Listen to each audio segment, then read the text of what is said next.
Thank you, Casey and Megyn. Rex, what did you think? We won't keep them long, but what are your thoughts? Okay, so this is going to be a couple minute blessing here, but that was great. I really liked. There were so many good points I liked. There's some questions that popped in my mind. What I do want to say is what I liked was, Liz, I really liked your comment about the marriage is 100% you, and that goes for the husband and the wife. And it totally is reverberating off of what you guys are teaching Casey and Megyn about. You can change your marriage. You know, like Megyn, you had to do it. You're living proof. And that's amazing. And I loved hearing that. That's something that's going to stick in my head for a while. Casey mentioning keeping curiosity alive to make a person feel desired, which I think is really an important thing in a relationship, is to keep desire alive, showing curiosity and all that. And I really liked that comment. You guys talked about the questions, and then Liz asked the question, like, what kind of questions do you guys use? Do you have a few examples? What was coming up in my mind about the questions was, how do you develop good questions? Like, how does a couple, how do they come up with questions to ask each other? Great question. Yeah. You want us to answer that, right? Yeah, sure. Yeah. I mean, I think that's the reality of, you kind of stop knowing what to ask over time. I think we're really good at it when we're dating. And then it's like, well, I already know you. And so this is exactly why we exist, because I think that people don't know. And so we write them, and there's blogs out there, there's little connection cards.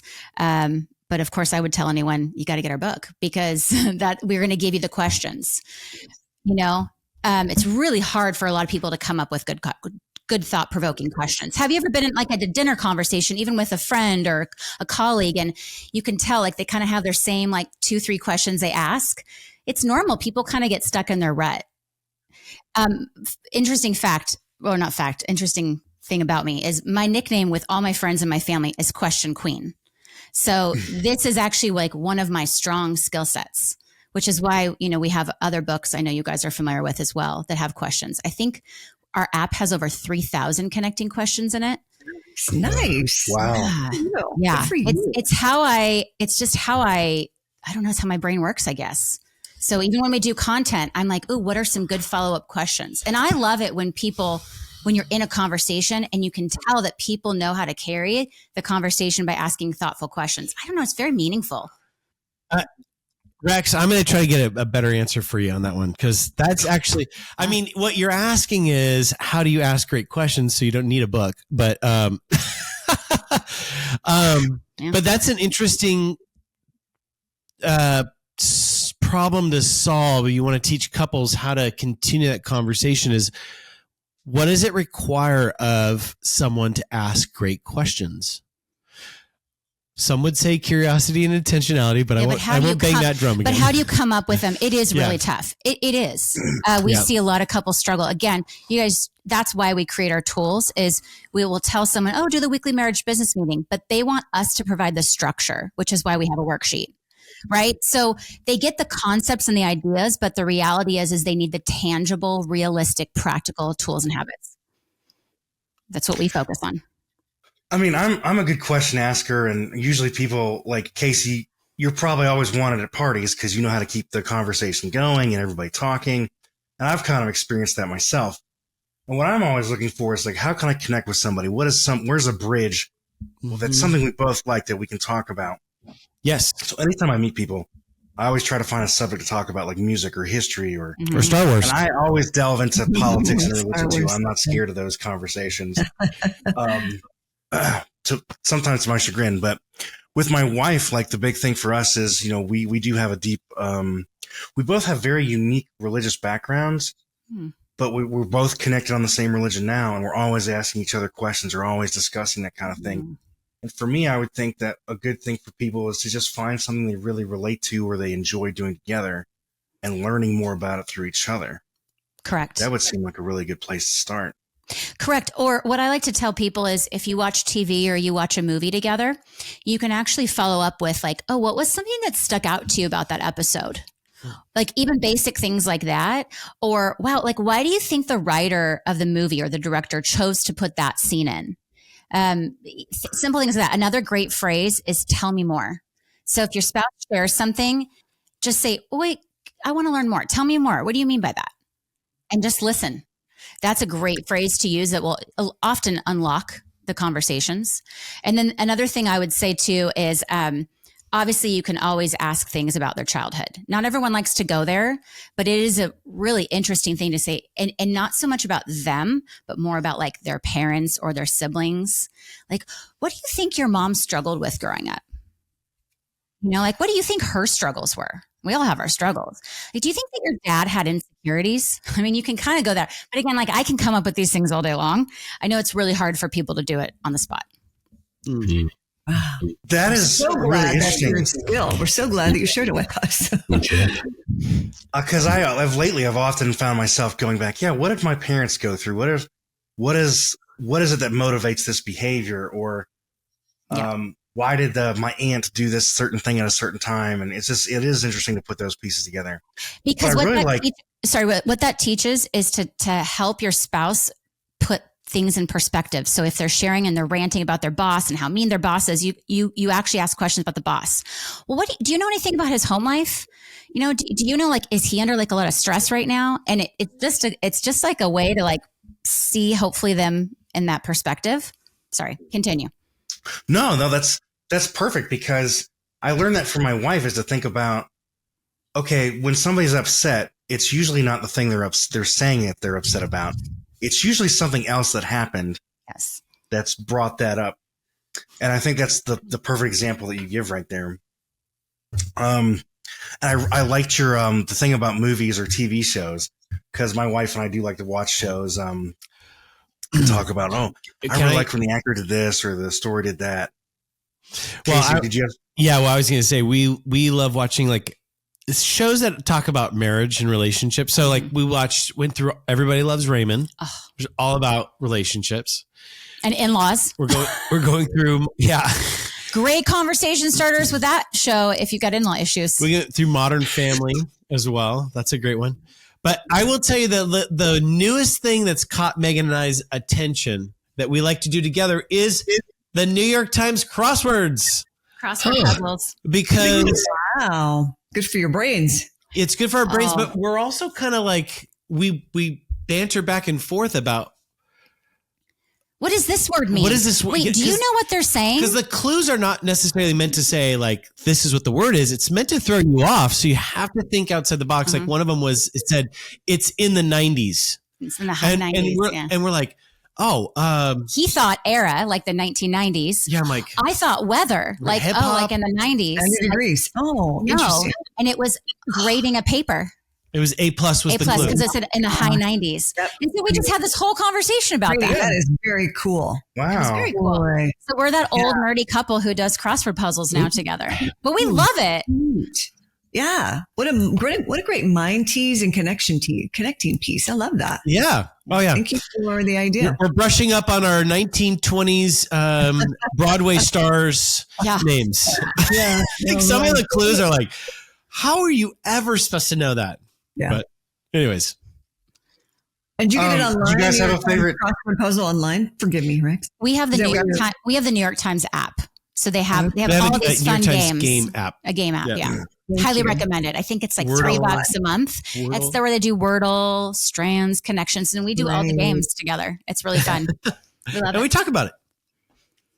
Do you guys have a favorite show or anything you've watched or something that you really enjoyed besides Raymond? Well, we're going through Modern Family. Modern Family and right now. I laugh out loud. My kids can hear me in the other bedroom. He is Phil Dunphy. Yeah. And I am the wife, Claire. Yes. I mean, it's almost unbelievable how similar it is. And it's just, and I love that couple if you've watched that show because they do always prioritize their marriage. They go on date nights, they're really good and they prioritize sex. Yeah. Yeah. Interesting. Two shows my wife and I really enjoyed were Mad Men. Okay. Did you ever see that? No. And The Americans. The Americans. Wow. Americans. That's a Russian spy one, right? Yeah, they're Russian spies that live in America in the 1980s. Oh, that would be And the cool. first episode's hilarious because like their kids don't even know they're Russian spies. Oh, is it a comedy?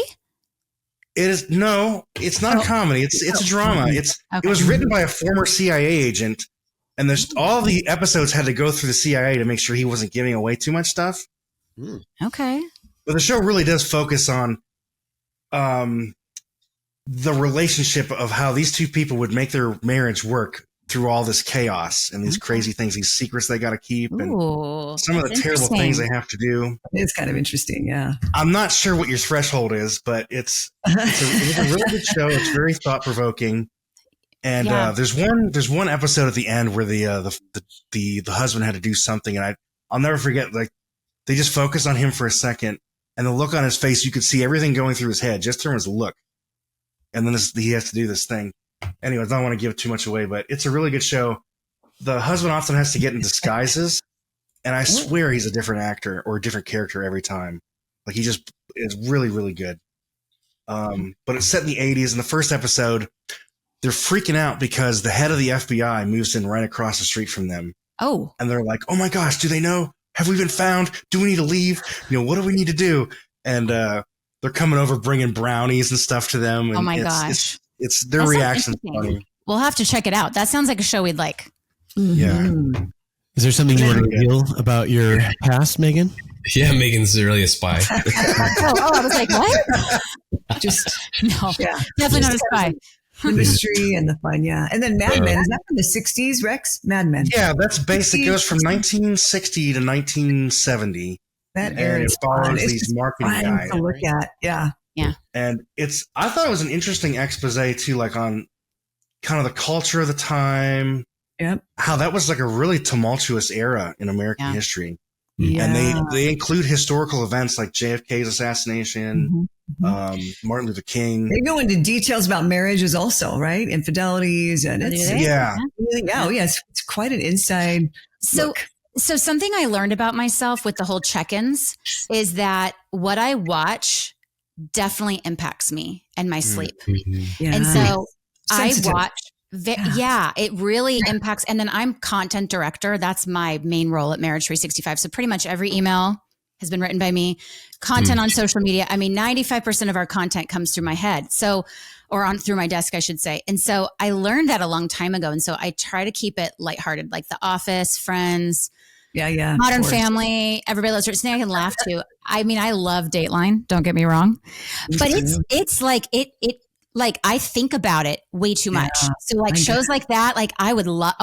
I'm all for the shows like that, but it would just impact me a different way. So I have to kind of be in the mindset or have like that time ready for it. I have to be intentional. I have to be intentional with when I watch those shows. You might be cursing me because I recommended it to my friend a while ago, and he's like, "Man, we haven't slept in like 2 weeks. We binge watched that show like crazy." Yeah. It's really good and thought provoking. I thought it was good all the way until the end, which a lot of shows sometimes aren't. Oh, okay. So, all right, you guys. The American. You guys have been more than generous. Thank you. Thank you. Thanks for joining us today. Hey, do us a favor and take a second to subscribe to our podcast and the Utah Marriage Commission YouTube channel at Utah Marriage Commission, where you can watch this and every episode of the show. Be sure to smash the like button, leave a comment, and share this episode with a friend. You can also follow and interact with us on Instagram at Stronger Marriage Life and Facebook at Stronger Marriage. So be sure to share with us which topics you loved or which guests we should have on the show next. If you want even more resources to improve your marriage or relationship connection, visit strongermarriage.org, where you'll find free workshops, e-courses, in-depth webinars, relationship surveys, and more. Each episode of Stronger Marriage Connection is hosted and sponsored by the Utah Marriage Commission at Utah State University. And finally, a big thanks to our producer, Rex Polanis, and the team at Utah State University, and you, our audience. You make this show possible. The opinions, findings, conclusions, and recommendations expressed in this podcast do not necessarily reflect the views of the Utah Marriage Commission.